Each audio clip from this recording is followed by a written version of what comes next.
It's another week. Listen, we're back. Season 5 is almost at the end, full effect. So, of course, last week you all were with me as we discovered the story of Pastor Mitchell Jones. Of course, he was made famous on Ayala Fix My Life, where he decided to share his truth, where he decided to walk in his authentic him. And today, Dr. Markeisha Miller, of course, she is back fresh off her engagement, but she's going to talk with us and give us some advice and even talk to Mitchell on what it means to really live and be his authentic him. For those of you that are just joining us this week, of course, Mitchell was married, had 5 kids, and he decided to come out to his wife, his congregation, and say, you know what, I am gay and I want to live as a gay male. So what is life for him like now? What has the journey been like? Is he still living in his truth? Is he still truly able to be the authentic him? We're going to find out because the conversation starts now. Your coffee cups are up, your pinkies are out. Good morning. Here we go. Jeffrey Lampkin. Everybody get up. Say what? Everybody get up. Come on. With Jeffrey Lampkin. Motivation, inspiration, educated new revelation. With Jeffrey Lampkin. Entertainment just for you. Smiling out 'cause God loves you. Jeffrey Lampkin. Somebody turn the lamp on. Good morning. Welcome back to the Jeffrey Lampkin Show. It's another week. I told you all it's a continuation. Of course, last week, Ayala Fix My Life star Mitchell Jones was in the house. Former pastor, still loves God, but decided to come out and say, hey, you know what? I'm living my life and I'm gay. And we've been going through the journey with him, talking about his story, and we were at the point where we were talking about life with Tiffany. So welcome back, my friend. Thank you. How are you? And we've got the lovely Dr. Miller in the house. Good morning, my lord. Morning, the Jeff. newly engaged Dr. Miller. Yes. Yes. And we're going to talk about that before you leave. Let me just go there right now. Right. How is life? Oh, it's wonderful. How does it feel? Oh, Jeffrey, I'm just basking in it. I can tell. Basking And the in people on social media are just going in. They are excited about it, huh? To be loved. To be loved. Oh, what a feelings. So we are happy for you. Thank and you're you. going to help us Thank through you. this journey because we talk about a journey. We talk about love. And of course, Yes. Mitchell was saying that, of course, you married Tiffany and you fell in love with her. Absolutely. You really fell. And even to this day now, you love Tiffany. There's no question about that. But when did you realize that Tiffany wasn't enough? And just to bring the viewers up to speed, of course, Mitchell was sharing that he thought he was walking in his deliverance, which he realized was just discipline, and he disciplined himself to a place of he wasn't going to have any same-sex relationships. He found Tiffany, he was in love with her. They got married in 2004, but by 2006, you had encountered same-sex relationships again. When did you realize in your marriage that she wasn't enough? Well, I don't think it was any particular thing that happened. There was no particular thing that happened. And I have no real explanation to say why at that moment, except there must have been something emotional or something that I was going through or dealing with that I was just not aware of, and just met this particular person at this particular time that I just felt like, just irresistible, couldn't pass this up, Right. not going to pass it up, and just begin some secret engagement that I did not think would continue. When it happened the first time, how did you feel? Oh, it was that same, oh my gosh, that same sense of relief. Right. But then right after that, it's like, oh my God, I got a wife and kids at home. Did what it am make I you doing? feel like you could continue to get away with it when you got away with it the first time? No, I never processed it that way. Okay. I didn't think about it. I just knew that I was still having some, conversation with the person, and at that point was just, kind of looking forward to meeting that person again, to seeing that person How again. did you decide, how did you come to the place to decide that my journey is going to take me to being the authentic me, so I'm going to step out of this marriage. I'm going to leave my wife and the 5 kids, 3 which she brought in, or 2 which she brought in? 3. 3 she brought in, and the 2 that you all had together. I'm going to step away from this, and I've just got to be the true and real me. That was 2009. That started in the summer of 2009. But my beliefs just changed. How I saw the Bible, how I saw the scriptures. Spirituality was just I saw it differently. You know, Jesus was the only way for Christians, but that wasn't the only way to spirituality, or the only way to this thing that we call God, this energy, this being, this spirit. And so when I began to be open to other ways of spirituality other than Christianity, I started to see things differently, and I began to look at the history of of Christianity, and I looked at the history of the Bible, and that's when I said, wait a minute, you know, this is pretty a la carte. People are picking and choosing what they want, Right. What they want. and making their own way. And so Tiffany actually she posed the question to me in December. She said to me, at the way that you're going and the things that you're discovering, because I was sharing what I was seeing in the scripture and about spirituality from the pulpit, and she said the way you're going, either you're going to believe that homosexuality is no longer a sin, or God's not going to condemn you for it, and if you get to either one of those places, would you go back to it? And I immediately said, probably so. Wow. And I knew right then, I was like, oh my God, she started crying, I started crying. I knew, I was like, okay, this is over. That was the wrong answer, but it was the right answer. It was your truth. It was true. And it was almost like, and clearly, that was not my plan. Nowhere in my head at that moment was I thinking, I want out of this marriage. No way. Because I'm in a $1 million house. We've got a 38-foot RV. She's got the Escalade that she wants. And I've got the BMW. We've got the 3-car garage. We've got the Life kids. is great. Life is good.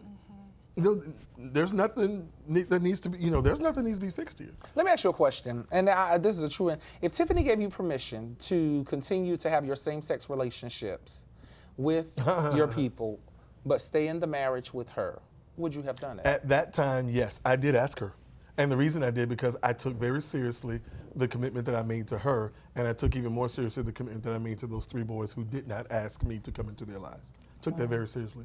And I did say, I will stay if you allow me to do this over here on the side. I won't bring it to you. They will never disrespect you. You will never know who they are unless you want to know. It was that I took my commitment to her and the kids that serious. Did she consider that? Oh, no. She clearly, immediately, I didn't sign up for that. I'm not sharing. And that's so I said, okay. At that moment, was she still willing to forgive you if you said, I made a mistake, I'm sorry, let's move forward? Do you think she would have stayed in the marriage with you? I think then, yes. Okay. And let me go back and say that where I am now and understanding what I understand now, it didn't need to happen that way as much as I wanted to, because it just broke my heart to leave her and to leave those kids in the house. I mean, I was very involved. I mean, I woke my kids up in the morning. I fed them breakfast. I bathed them at night. I put them in the bed. I'm the tickle monster. Right. And the oldest, was just like, who's gonna protect us if somebody breaks in the house? You'll hear a 8-year-old child say that. That rips your heart. Absolutely. What is life like with the kids now? Oh my God, we can. It's wonderful. I think I am anticipating seeing them just as much as they're anticipating seeing me. Wow. If I could be the custodial parent, I would. Wow, that's amazing. So you're now the authentic you. Oh, You've my. written the journey of the authentic you, but you've dealt with some harsh realities along the way. So you came out publicly to everyone, and you went national with your story, national and international with your story. You dealt with a lot of harassment. You dealt with a lot of negative comments. What has that been like for you? Actually, I've been able to. I've laughed at a few of them, and the majority of them, I have compassion for those people, because most people are saying what I was saying 7 years ago, what I was saying 10 years ago, and that was my truth, and I respect that that's their belief and that's their truth, but I also respect mine. And so, hey, Jesus is Lord, and it's Adam and Eve, and get it. Okay, I respect that, but I also, this is my truth, this is my journey, and I'm right here. So there's no part of me, not any second, that says, oh my God, I need to go back there, or I want to judge them or belittle them. Because you believe that Jesus is Lord. Oh, I did. Yeah. You believe that. Yeah. You still do? That could be up for question. Okay. And here's what I tell people: if they ask me that, I'll tell them if He's Lord, I'm covered, because I've been down in the Father, Son, and Holy Ghost, been down in Jesus' name, I done accepted Him. But if He's not, then I'm okay with that too. Okay. Because I believe, again, I'm learning from so many different paths. So Markeisha, where does Mitchell go? What? Someone who, you've heard the story, you've listened to it. He's living his authentic him.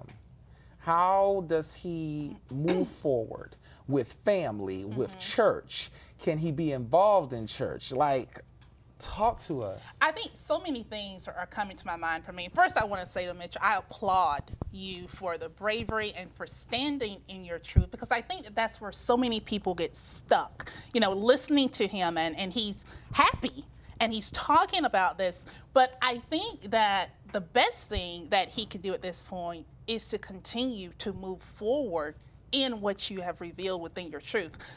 There is one thing that comes to mind, and you position to Jeffrey, that you kind of may be struggling with kind of how you're seeing this whole spirituality piece. I wonder how that affects, though, your life and your present situation with as far as how you know God. You know what I mean? Mm-hmm. Because when you say that, that can be up for question as far as whether or not you still believe that God is Lord. I just wonder how that will continue to, because that in itself can be a struggle. Mm-hmm. You know, when you look at the fact that this is my faith, this is what I've believed for so many years, but now that I'm coming into my true self and I'm walking with my true self, I think that the whole spirituality piece can be traumatizing within itself. Mm-hmm. And I'm wondering what thought you've given that, if any. Well, I mean, for me, I just process it as, you know, I don't feel like I'm condemned or, you know, oh my God, because I'm curious and I'm asking questions that God hates me or that I'm in some place where I could be damned by him. I feel totally at liberty and totally free to be questioning everything. Mm-hmm. And, you know, if I'm right or wrong, because I don't know, it's all a mystery to us. You know, again, beliefs are just that things that people choose to believe and guide their life by. Absolutely. And I feel like I'm in a good place because I'm able to receive from so many different angles. And again, if he is, I'm covered, and if he isn't, do you go to church? Occasionally, I do. Okay. I do. I have a problem with. I've always been the rebel. Okay. In church, period. I was always the rebel. I was always doing something outside the box. They would always, you know, when I was much younger, they would always say, "Oh, he's just young and full of energy." And then as I got a little older, then it turned from young and full of energy to, "Oh, he's just ahead of his time." Now, let me pause. Now, when you that's what they say. He's ahead of his time. If you a girl, she fast. Yeah. Sit down, your fast self. That's what you say, mother. Now, but how did you take that? Because when I hear that, when I hear rebel, I think about different and standing out. How, even at that time, how did you take that? Well, for me, I mean, I was comfortable with it because you know, I was the guy that would say, that preachers in the back would say, you know, oh, he said that from the pulpit. Oh, we can't say that in our church, but he can say that. Or you can't say that. If you need somebody to say it, bring him in and let him say it. It could be as simple as I would tell my members, don't call me at 3 o'clock in the morning and tell me that nobody's dead in your family. Because he that keepeth Israel neither slumbers nor sleep. I sleep. Because if grandma's dead at 3, at 7 when you call me, guess what? Chances are she's still going to be dead. I just lost it. So it was things like that they would say, you know what? We can't get away with that because, you were expected to go by everybody's house on Sunday afternoon and make your rounds and serve communion on first Sunday. No, I wasn't doing that. I had already done what I'm going to do. Somebody else is going to do that if it's going to be done. You know, I'm going to share this ministry with other people. So I've always, whatever my truth was at the moment, I have always stepped in it so fast that I didn't even think about the consequences, you know, behind it. And it wasn't until I had already started walking and I'm like, oh my God. But the key word there is at the moment. Yeah. Because it kind of feels like whatever people kind of conformed for you to be, that's kind of what you walked in at that time. Oh, at that time, yes, absolutely. So my question is, what do you think people are expecting from Mitchell now? Oh, I don't know. They're probably expecting me to be this, you know, wonderful, you know, gay activist or this gay spokesperson, but I don't think I'm that. Do you want to be that? I am open to what comes. Do I want to be that? No, I mean, I don't think that's what I've asked for. You just want to live. Yeah, I'm gonna live, and if I have an opportunity to speak or to share, you know, on the LGBTQ platform, then I would gladly do that. I definitely will feel more compelled to speak about the, you know, HIV and AIDS, because that's just really alarming in our community, and I think that if we that's something that really needs to be looked at. I'm more right there because, again, LGBTQ for me, this is just a little bit of who I am. Okay. This is just so small who I am. And like I told him, you know, I've gotten out of this box over here, and you're not about to put me in another box. There you go. Right. Because you need to respect their beliefs and respect your own and teach, you know, because for me, I want to teach people to respect each other's beliefs. gay is sin to you and gay is not sin to them, then that's fine. Let's just keep loving each other and going and worship and praise God the way we want, the way we do it. Everybody has their beliefs. And everybody has their beliefs, and go on. Definitely. Listen, we're going to take a quick break. When we come back, I want to talk about the book because you put some things in here and talking about getting to your journey of being authentic, of being the authentic you. So we're going to talk about that and have Dr. Miller weigh in on some things as well. Sure. And then we're going to talk about some myths real quick, just things that we hear within the black community, within the gay world, things within the homosexual world, all those things that people coin and term, just from your perspective to see what you think. Keep it right here. Listen, go ahead and shift your wig, put your stockings on. Come on, it's church time. You're almost there. Coffee cups are up, your pinkies are out, you're getting lamped. Good morning. Jeffrey Lampkin. Cannon & Graves is a proud sponsor of the Jeffrey Lampkin Show. Located at 1837 Wilson Road in Newberry, Cannon & Graves has the perfect certified used car for you. Their extensive inventory has something in every price range, and they can get everyone financed, regardless of credit. All cars come with a warranty to give you the peace of mind you deserve. Come see Steve and Reggie and find your new car at Cannon & Graves.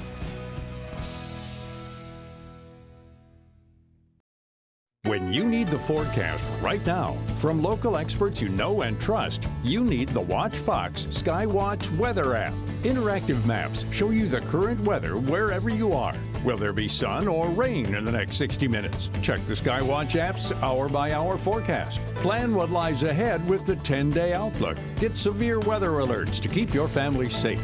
The free Skywatch Weather app. Available for download now. Brought to you by South Carolina DNR.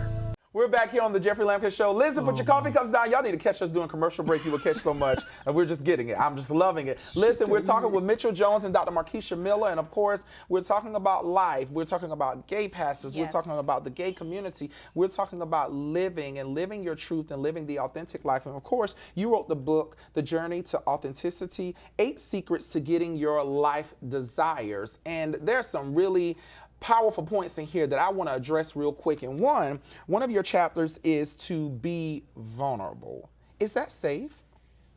It is.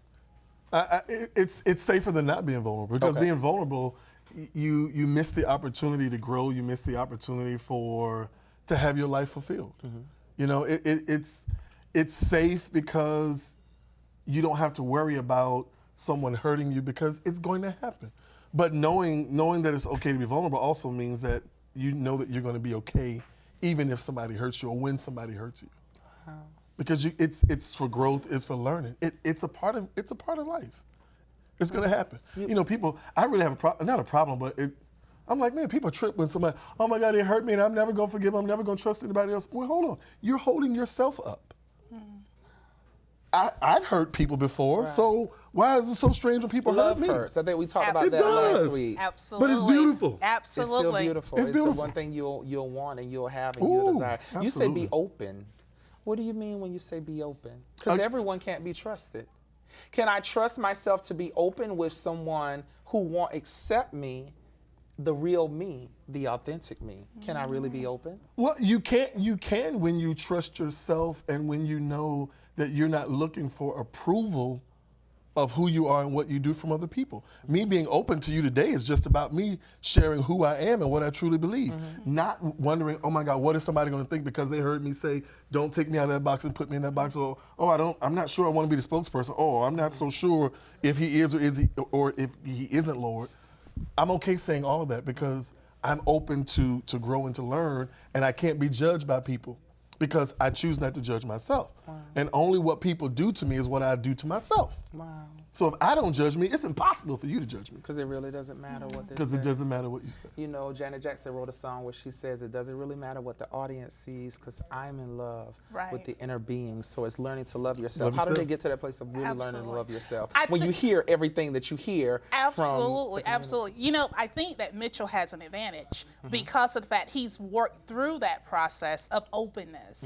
But I think when you initially embark upon openness, that it is scary. Oh, no doubt. Because, and I think, Jeffrey, you and I have talked about who wants to be rejected. And, you know, and I love, absolutely. And I loved earlier, you know, Mitchell talked about the fact that who's going to come and say, I'm doing all these wrong things that I've been told that I should not do, because we all have a genuine piece of wanting to be accepted. Yeah.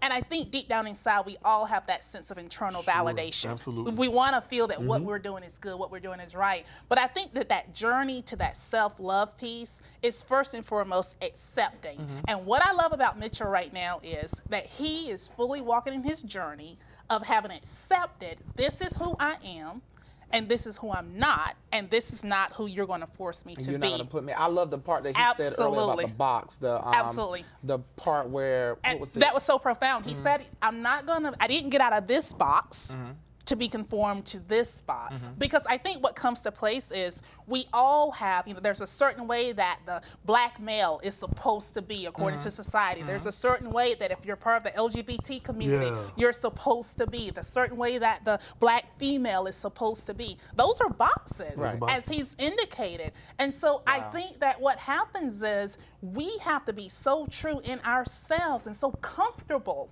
in ourselves that we're not conforming to those boxes that society has already set up for us. And so I think that's the first step, that truth of acceptance. Wow. Yeah, and this is a visual picture. Of acceptance. Absolutely. Of accepting who I am. Absolutely. Talk to us, Mitchell, now. So we're talking about the black race, and I wouldn't even say, because it's really just not just a black issue, but it's something that I guess we deal with as African Americans.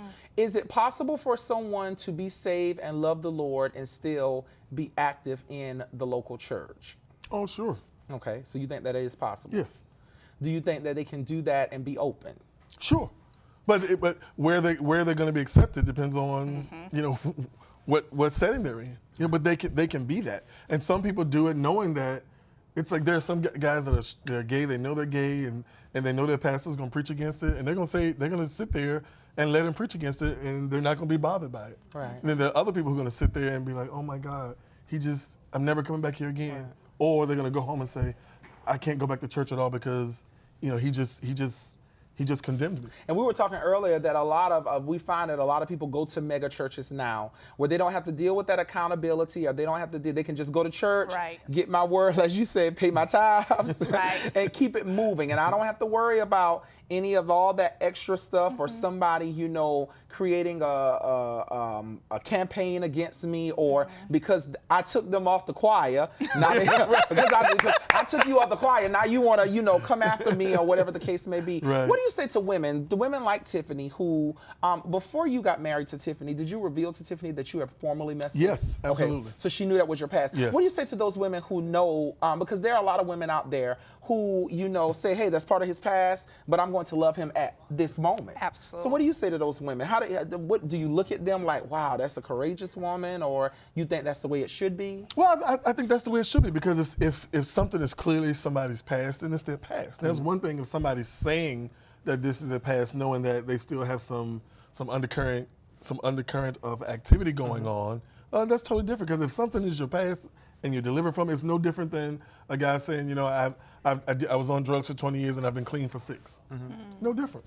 Do you think you could ever be a pastor again? Oh, absolutely. Okay. I'm going to do it again. But your church would. What what would you preach from?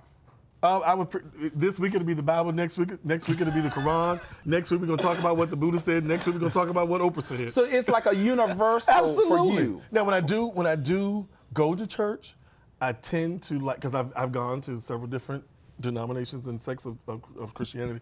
I tend to like to go to the Universalist Unitarian Church, because you don't know who's going to be the subject this week. It could be Christ. It could be somebody's going to read something from Buddha. It could be one of the members of the church who's now preaching during the summer series because the pastor's away, and we're going to have lay ministry going to actually be teaching about their own experiences. Right. That's a full expression to me, and there are Buddhists in there, there are Christians in there, there are Muslims in there, there are Catholics in there. I think what I've always seen for church or congregation is to see people who are just happy to be here, and they're going to worship, they're going to praise, they're going to do it in a way that's not going to be demeaning to anyone else, but they're going to be free to do it. I've always seen that. I always said that, mother, you need to be comfortable with your hat on and your lacquerchief. You need to be comfortable with the girl who's going to come in that just got off the pole. She ain't been home. She ain't even washed her face yet. She still got on those fishnets, and she still got on those 6-inch stacks. And you need to be okay with her sitting beside you with green hair. Right. because that's Because she showed where up. she want to be. Absolutely. That's where she wants to be. She can. I've always said that. Can I weigh something in real Come quick? One thing that I think, and this may be important for our viewers to understand, is because we keep using this idea of deliverance and being delivered. And I think it's important that people not become confused about, if this is your sexuality and this is a part of who you are, is that truly something? Because I know there are probably viewers out there who are saying, are you saying that that's something that I can be delivered from? And if it is that really my truth? Right. Because we think about being delivered from that drug addiction, being delivered from, prostitution or whatever other type of sinious act that we may be doing. But when we talk about this, and I know, Mitchell, and I don't know if that's maybe like terminology or language that maybe was used with you, that this is something we can pray off of you. You can be delivered from, because I think that when Pray people— the gay away. There you go. That's what they say often. I think when you that. think about it in that aspect, it's almost as if this is not my truth. This is something that I really should be ashamed of, and God, I'm hoping God's going to take this from me. And so I think it's important to separate that. Absolutely. That this isn't something that people should be ashamed of and go into closets and Right. pray that God, Absolutely we're going to not. put the oil on you and it's all going to disappear. Right. Because if that's the case, then it's really not truth. Truth. Wow. Right. Wow. And Yeah. you got I to agree live with in that. their truth. Right. Yeah. It's one of the things you said earlier that we talked about is that just because you had that sexual experience or sexual experiences, or in high school something happened, or in college you had Right. a relationship with somebody, or somewhere along the way you decided the experience was same sex, that doesn't identify you as gay. Right. That was a moment. Right. However, gay is a lifestyle. There you go. And that's you making a choice. Any final words? What would you want to say now? Mitchell, where is he? Where am I? Oh, well, I'm definitely doing me. doing me 100. Right. I just really want to just continue to help people. I didn't realize I didn't this do the book. show, and that's the reason I wrote it. I wrote it to help because there were thousands of people inboxing me. I was spending hours chatting with people, texting people. And I was like, wait a minute, I've got to put something down.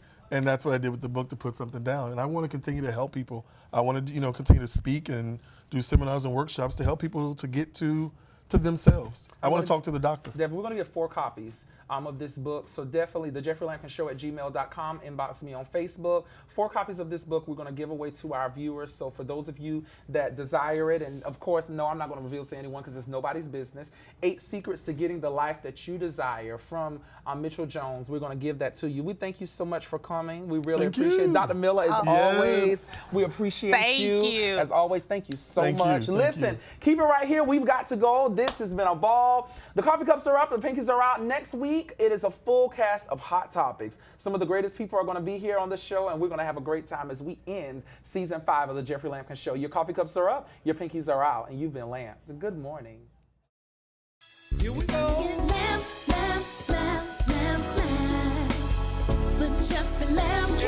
Everybody get up. Say what? Everybody get up. Come on. Jeffrey Lamp, motivation, inspiration, educating new revelation. When Jeffrey Lamp, Entertainment just for you. Smile and laugh 'cause God loves you. When Jeffrey Lamp, Somebody turn the lamp on.